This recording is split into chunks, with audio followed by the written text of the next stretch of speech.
chega no ponto de triagem, ou no hospital, a primeira etapa para o atendimento é a triagem. Nessa triagem, o enfermeiro vai tirar os seus sinais vitais e classificar o seu grau de emergência, para que o atendimento seja feito prioritariamente.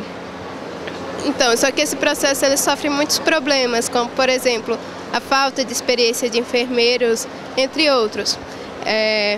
O que foi feito no projeto foi criar uma ferramenta que pudesse ajudar o enfermeiro a fazer a triagem.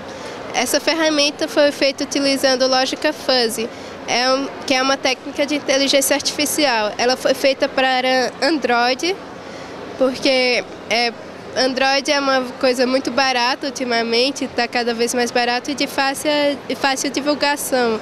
É muito fácil de se espalhar. Bem, esse é o software que criamos para o projeto.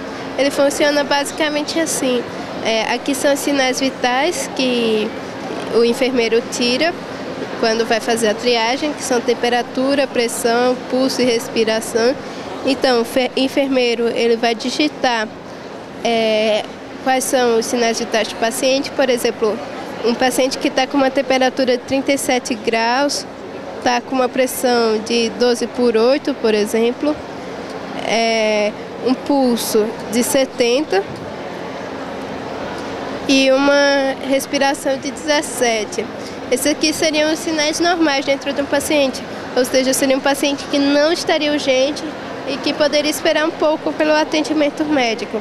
Aí ele vai escrever aqui na tela qual seria o grau de emergência e a área do hospital que o paciente deve ir, por exemplo, a área azul, que seria uma área de não urgência.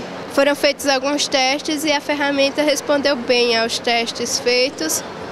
E nas próximas etapas do projeto vamos fazer mais testes para ter certeza que a ferramenta funciona e quem sabe fazer um hospital mais tecnológico.